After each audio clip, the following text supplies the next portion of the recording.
El control de la inflación, la generación eléctrica y el incremento de la oferta son tres temas que tienen prioridad en el corto plazo. Las soluciones incluyen la implementación de un programa de equilibrio macroeconómico y la mayor captación de divisas. 2022, año duro y difícil. No digo nada que no compartamos. Se mantienen las medidas de reconocimiento del bloqueo. Hay un crecimiento sin precedentes de los precios internacionales. No es un problema de Cuba.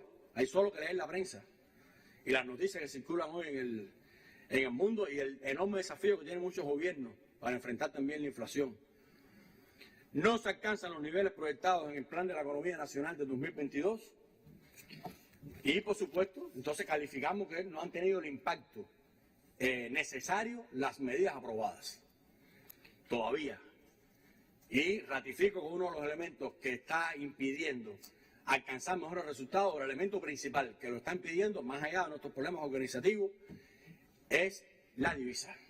Muchas cosas las tenemos previstas, aprobadas, consensuadas y no las podemos hacer con toda su magnitud porque no tenemos los recursos. En cuanto a los renglones que inciden en la generación de divisas, los datos indican que las exportaciones de bienes muestran recuperación en el níquel, el tabaco, el ron, la miel y los productos del mar. Sin embargo, el turismo proyecta 1.7 millones de visitantes, unos 800.000 menos que lo planificado. En cuanto a la producción nacional, muestra una lenta recuperación. El viceprimer ministro y ministro de Economía, Alejandro Gil, profundizó ante el quinto pleno del Comité Central del Partido en el sector agrícola, donde se han promovido varias medidas cuya implementación han estado condicionadas por el déficit de insumos. Prácticamente no alcanzamos ninguno de los niveles de actividad previstos en el plan en las producciones agropecuarias, ni el arroz, ni los frijoles, ni las viandas, ni las hortalizas. Crece con respecto al 2021, pero aquí las comparaciones no las estamos haciendo contra el 21.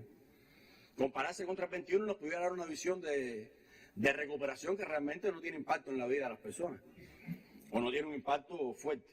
La circulación mercantil minorista crece respecto al año anterior, pero continúa por debajo de la demanda, lo cual es una de las causas que impide estabilizar los precios. El país tiene una inflación inducida o una inflación importada, cuando estamos importando los bienes, los productos mucho más caros que antes. Por lo tanto, contra esa inflación no podemos. Esa inflación la estamos importando al país a partir de pagar más caro lo que traemos. Pero le estamos incorporando un componente interno también de indisciplina, de desvío, de especulación, de reventa, que ese sí está en nuestras manos enfrentarlo. Y además nuestro deber enfrentarlo. Entonces, hoy, por muy caro que estén los productos en los mercados internacionales, el esfuerzo que hace el país para importar esos productos y para poner un nivel de oferta, después vienen entonces los revendedores, viene todo el mecanismo del desvío de los recursos, y la población termina muchas veces pagando ese producto mucho más caro, muy por encima de los costos reales que tiene el producto. El principal problema ideológico que tenemos hoy es la economía. Con esta frase de Miriam Nicado, rectora de la Universidad de La Habana, inició el debate tras la presentación del ministro. Hay un párrafo del documento que dice que los fertilizantes, la adquisición tuvo problemas porque no hubo insumos suficientes, fundamentalmente NPK. Y Cuba lleva discutiendo hace varios meses, días, años, una combinación de zeolita con mínimas dosis de NPK para poder tener un fertilizante puramente cubano. No aparece dentro de las proyecciones echarle ese fertilizante cubano a las tierras cubanas.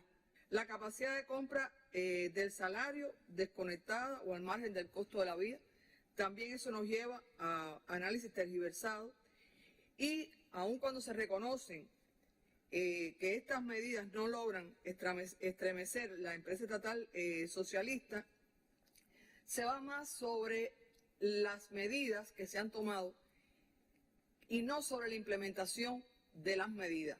Medidas que son audaces, medidas que son innovadoras, medidas que son diversas, medidas que el peor riesgo hubiera sido no tomarlas. Entonces, ¿por qué vamos sobre las medidas y no sobre la incidencia negativa en la implementación que hay por muchas de las personas que se facultaron de los actores económicos para implementar estas medidas? Si en algo tenemos que avanzar, que sacar bien las cuentas aunque tengamos que ir haciendo correcciones financieras por el camino, es en subsidiar a las personas para lograr entonces atender casuísticamente, puntualmente, las situaciones de vulnerabilidad y atenuar las desigualdades. Y entonces ir a un proceso de actualización de precios. Cuando apenas se restan unos 15 días para finalizar el año, se proyecta crecer en 2%, la mitad de lo planificado, una cifra que dista en 8 puntos porcentuales de lo alcanzado en 2019. Esfuerzos primordiales se concentran en la estabilización de la macroeconomía, en la consolidación del mercado cambiario, en el financiamiento a los exportadores, así como medidas para el control fiscal y la regularización de los precios.